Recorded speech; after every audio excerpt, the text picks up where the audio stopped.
Hello ladies and gentlemen, this is Yoruus speaking and welcome to multiplayer game number 130, more like summary video for multiplayer game number 130. This game was played on 16th of May on stream, so if you have been there, this is exactly the same game. This is a 8-player free-for-all game. And I've got in this game is Run Map Link as Shoshone, Tony the Bomb Link as Rome, Tank as Polynesia, Filthy Robot as Siam, Corrupted Dan as Maya, Headphone Library as Japan, and Mr. QBS as Byzantine. As usual, spoiler alert, if you do not want to know how the game went, stop watching this video right now and go to the second position of the playlist this time, where the actual game starts. Because the first position is just an introduction to the game. But if you do want to know how the game went, so you can decide if you want to watch the game or not, or you have already watched the game and want to hear me theorycraft a little bit about the game, then I invite you to watch this video. First of all, Fruitstrike mod. Secondly, Hellbrazer map script. And the third thing is Huns! Yes! Huns. So I don't know how did that happen, but I do have Huns. And now Huns are an amazingly... I had a couple of other picks, I believe, but I did pick Huns. Now, I'm not picking Huns just because they got horse archers. I mean, like in the vanilla game, without the mod, horse archers just rock crazy. In here they're cool, but they're not really that cool because they're counted as mounted units, so spearmen just wreck them. But my thought about picking Huns is animal husbandry and the extra production from pastures. Now this is amazingly strong because you've got those early hammers very quickly. You do not need to go to animal husbandry. That makes Huns a very good civ for the early game, though they do have crazy unique units theoretically. So this is why I picked those. But my starting location was kind of sad concerning Huns, right? Yeah, I'm on a hill, there's like wine, bananas, but tons of jungle to chop. I was not super happy with the starting location. But as usual, this is a mod game, so I'm just gonna skip forward a little bit on this one. Just gonna skip a little bit forward on this one. This is basically around what my land looks like, and like there's tons of jungle, there's tons of there's tons of hills. It's very hard to pass by. I do have the wine pantheon though, which is quite interesting. There's tons of barbs that I need to fix, and as it figure out, though I don't see any other players, I find my first neighbor. And that seems to be Shoshone. And now I'm thinking like, okay, first of all, there's a city-state in here that I do want to take out. You can see a battering ram played at the okay, I'm gonna say it like this.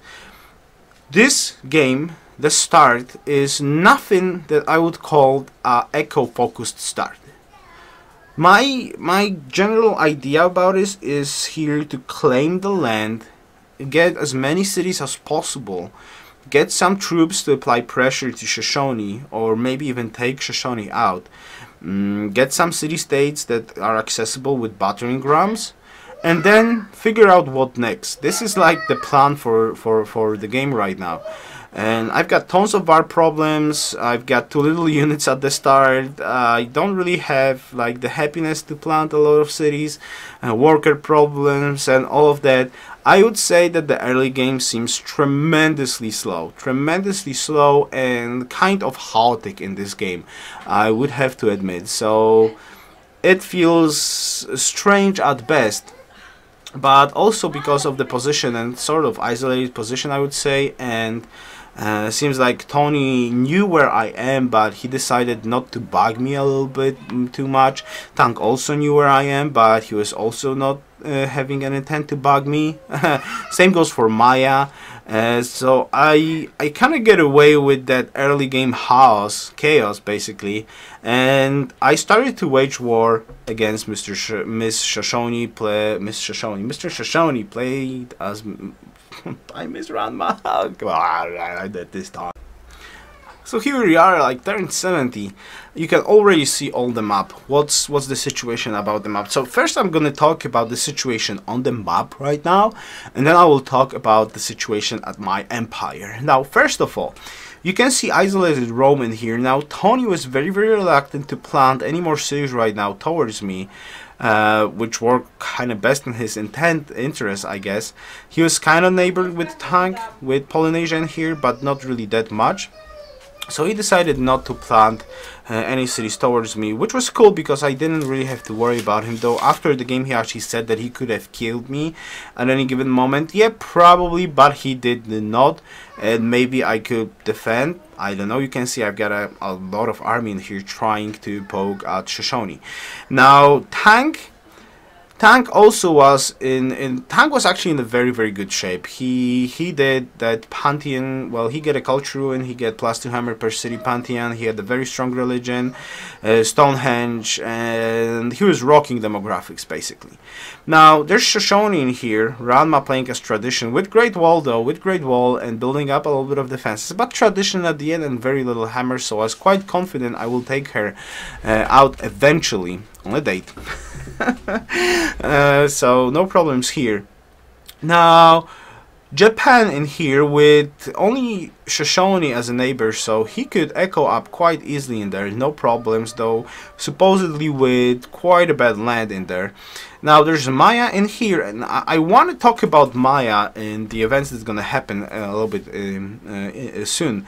Now Maya is in here, like he's in the middle between, well, he's in the middle, he's theoretically bordering me, and he is bordering Siam. Now Siam is played by Filthy Robot. I just wanted to say, in here you kind of see cities in between, but the first city from Filthy was this one. Now this one, and there was no cities in between, and I was like figuring out how is that possible that Maya is not doing anything about that. Like, it's a total forward settle. Look how much land is between this plant from Filthy. Like Filthy was saying, like he didn't really scout, so he didn't really know he's planning on top of Maya, but Maya did not punish him whatsoever. Maya did not punish him whatsoever, and he was able to connect the cities, get more cities, and claim a lot of land. So Maya was kind of locked in here right now between Siam and me, and he couldn't really go anywhere else. And as you can see, my empire is in quite horrible shape. I'm like 45 science on turn 70. It's not really like an achievement. I crank out a little bit of units, and I'm trying to poke on Shoshone City. Great Wall, of course, makes that a little bit horrible, but I'm doing my job in here. Then something very surprising happened. Very surprising happened. Maya declares war on me, and I'm like, why? Why are you declaring war on me? It's just crazy. It's just crazy. So instead of economy, obviously I need to put up I've got, how many cities I do have? I've got 9 cities, my own 9 cities. I do believe I've got Petra and then Pasar. So at least I've got a very nice Petra city. I do have the hammers, obviously.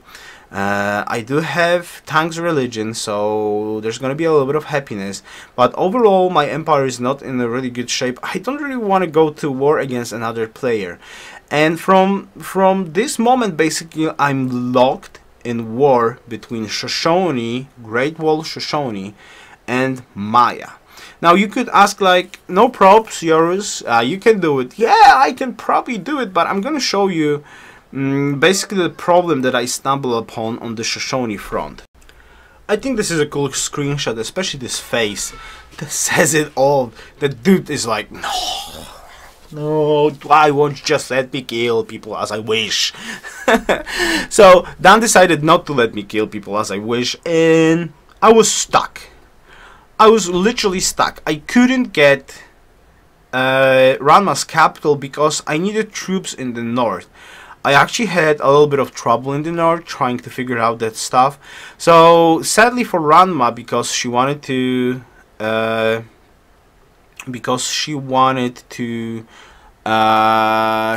go not relevant in this game, because yeah, she was in a very bad position, but I couldn't take her capital because Dan was like slamming units over and over and over and over again.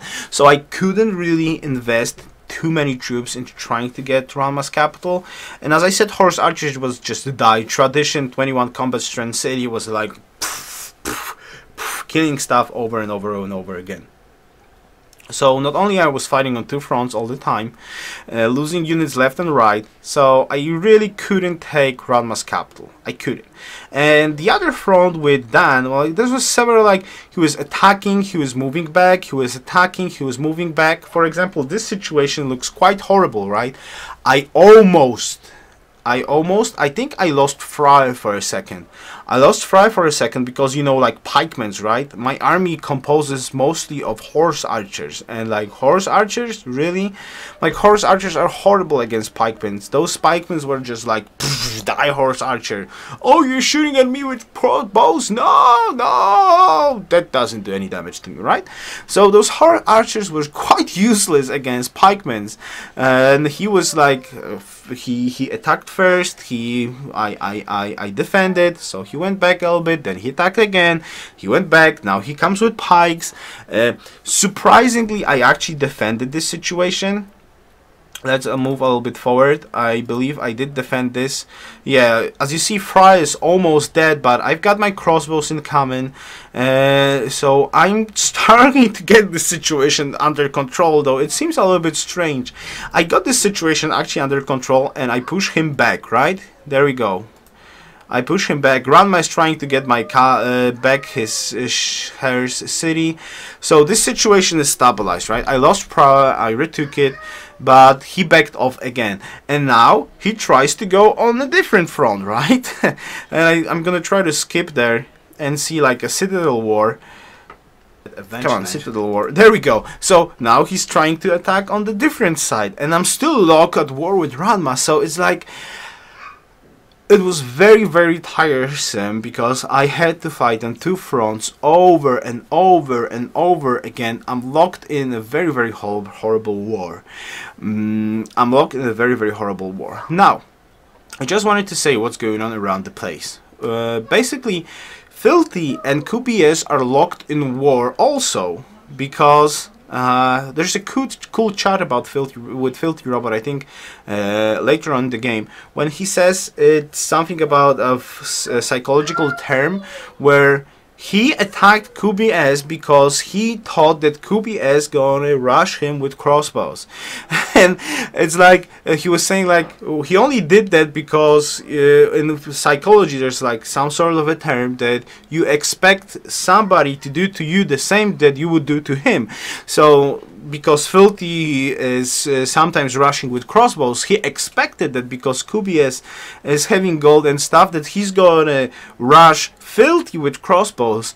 But in essence, Filthy decided to rush QBS so he could thwart the rush from QBS, the rush that would never actually took place, as QBS said he never had an intent.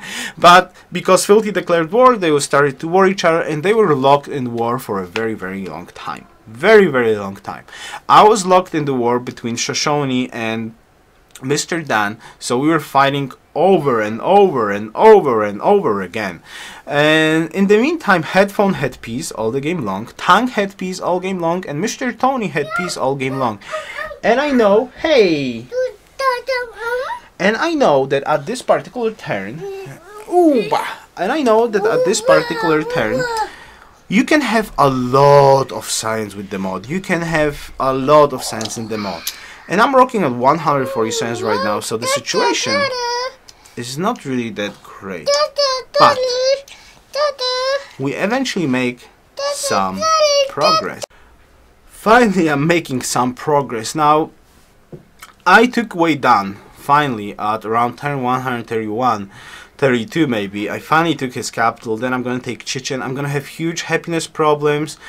I did try to invest a little bit into science. Obviously not like too much of science. As you can see, like tank factories, Big Ben already. Tons of gold because he's rocking religion. He's rocking demographics. The only good part about me is that I do have some sort of hammers. And I actually did try to sneak in some science in between. With all this war, I took a big risk actually, and there were some moments that actually was quite painful for me later on because I had trouble defending or pushing into. But I did sneak out economy in at war, so I was not in that very, very bad shape. Actually, I was like, I think I was around fourth in science. I was around 14 science because Dan was like all in army, right? Filthy and Kubiez was also all in army.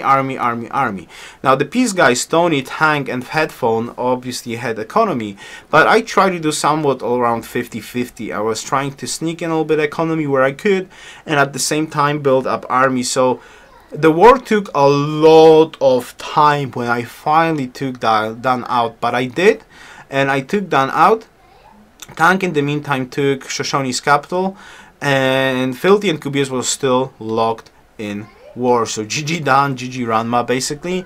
At this stage of the game, I believe we're gonna scoot a little bit forward in here.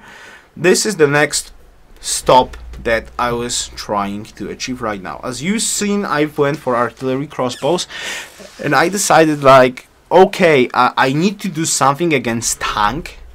I need to seriously do something against Tank, because like Japan has no interest into going to war against Polynesia. Tony is a little bit at war, but not really doing that much. So I think like I need to kill Tank, though Tank was like very friendly to me, he was helping me out throughout the whole course of the game, but he was getting too far ahead. He was getting too big. That gold income was amazing. Big Ben, culture, gold, science. It's just like, oh, I'm gonna wait a little bit more and I'm just gonna die. So I decided to try to push into him with artillery. I took Samoa, I took Nukuhiva, and I almost took his capital. And I'm gonna skip to that. Like, I almost took his capital. Almost. So I took Samoa, I took Nukuhiva, I took Tahiti. But land ships was just too much. Those land ships were like one-shotting. Boom, artillery die. Boom, artillery die. Boom, artillery die. I almost took his capital. I was missing like one unit, like a smidgen of damage. But it was not enough. So my army was dead. Artillery is useless against tanks. Absolutely. So I said, retreat. Retreat. I dealt a little bit of damage. I think I did a lot of damage actually. I took 3 very good cities, though Tank had much more. I took those cities out. I almost took his capital, but now Tank was having tons of land ships because he got tons of gold. He upgraded from cavalry, he was buying stuff. So he had tons of land ships and I was in trouble. So I thought to myself like, oh, I need to retreat. And I need to get some sort of defense against tanks as quickly as possible. As quickly as humanly possible. And I had huge troubles. I had huge troubles defending against tanks. As you can see somewhere around in here. There we go. They're just wrecking me. Boom, one shot. Boom, one shot. So I'm just like dying and dying, but I'm trying to slow down. I do have Red Fort in Kuala Lumpur, so I'm trying to, I'm sacrificing units one after the other. I'm trying to sacrifice it so I can actually defend a little bit and like hold until I can get planes. I do have some gold saved up and I do want to hold against planes so I can actually push this back. And finally, eventually, we do have a reload somewhere around in this part. I'm trying to, I'm like, he's taking Kuala Lumpur, I'm retaking Kuala Lumpur, he's taking it back, just to buy me a little bit of time to get to planes. So, because like it's the only thing that I can do to save that out. So finally, I do have planes. Where are my planes? Where are my planes? They should be at Yomba relatively soon.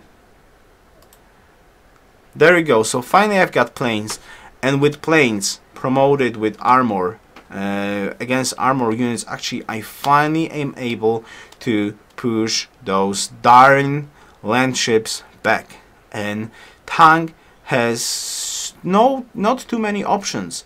But I lost so much stuff, I lost so much investment. My empire, this is turn 167, my empire is in horrible shape.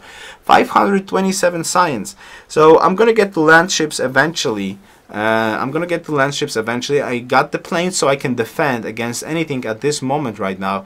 But that's about it. QBS and Filthy are still fighting. They are still fighting. So finally Tank is getting pushed back and he does not have too many options to go. So I'm gonna go skip to the last screenshot that I've had for you. So Filthy finally killed QBS. He finally managed to do so. After that, he called for a vote of non-relevancy from him.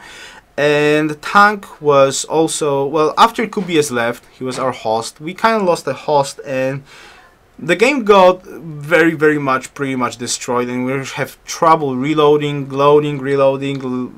So we decided to call it a draw in the end. On turn 170, we decided to call it a draw, but I gotta strongly say that, like, this game was played a half month ago, right? But after all of this time, I would sincerely say that if I would have to put a bet who's gonna win this game, it's going to be the Tony the Bomb. I know he was hiding his true tech level. He had a very good game. Tank would be dead, and there's only 3 players left: Tony, Headphone, and me.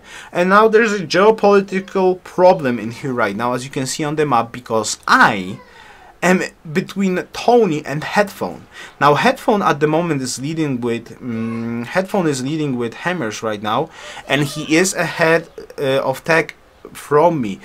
So I have no point going to war against Tony to try to stop Tony, because I know that later on Headphone will just get in here and crush me because he's got attack and hammer advantage. So I don't want to go to war against Tony. And now if Headphone wants to stop Tony, he needs to get through me, and also he does not want to just pass the units through me and like waste those units on Tony, because then I will probably go and kill him. And he don't wants to go to war with me because he knows that I'm not in that bad shape.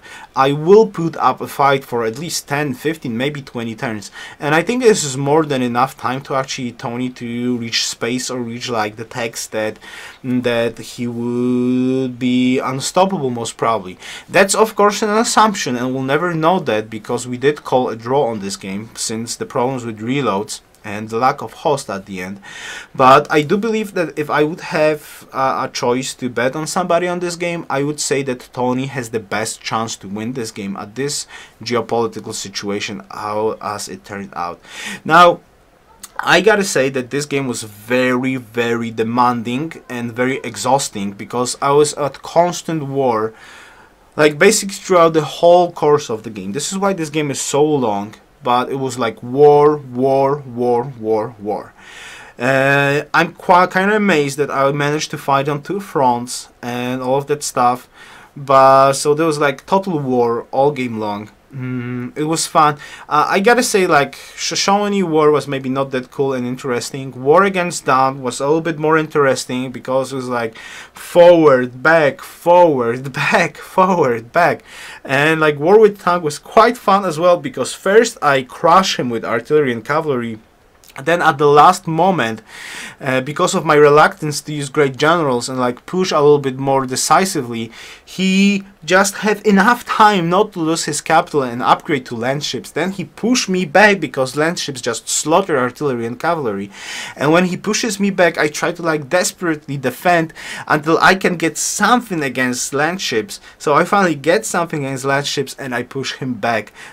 So those very fun stuff. I do say that I do believe that though the game was quite exhausting and tiresome, I did enjoy this game quite much, and it shows basically a huge discrepancy about different stuff in the mod. For example, I believe when I was playing this game, when land ships finally showed up and they started to one-shoot all of my army, I was like, no, this needs to be changed, right? This needs to be changed quite dramatically and quite quickly. But I gotta admit, this game was played a half month ago, right? So I played a little bit more modded games, and I do believe that tanks have weak spots. Obviously bombers, though there's also a game, well, bombers actually did not help, that I will also upload about tanks. Well, land ships, to be particular, land ships are not like insta-win. There are several things that you can counter them with, and surprisingly, if you can, and you know you will not get to land ships yourself, frigates just own land ships, alright? Double promoted with land promotion, frigates 2-shot land ships. It's hilarious. It's like land ship goes in here and you're like frigate, boom, boom, land ship dead. All right, so like it's like a hard counter, like land ships hard counter artillery, cavalry, any other unit basically that's on land. Like they like one shot, right? Unless you're like fortified and you survive in like 1 HP or something like that. But then on the other hand, when you use like bombers with armor promotion, or you use like frigates with land promotion, or battleships even, land ships just go like poof, poof, and there's land ships no more. Anyways, this was a quite interesting game. GG to everybody. Very exhausting but quite a cool game. I hope you will enjoy it, or you did enjoy it already. This game shows different stuff about the mod, different approaches, different texts, different wars, like war throughout all the eras, almost throughout all the eras. So you can have a feeling how mod changes the game, because this is like one of those games that actually lasted long enough to show a lot of stuff that is changed in the mod and how that stuff actually looks like right now. So anyways, thank you very much for watching. Thank you very much for the game, everybody. GG. And if you haven't watched the game, I invite you to watch the game. Here's the link to the second position of the playlist where the actual game starts, if you do want to skip the introduction. And I guess that's it. So best wishes. Yoruus out.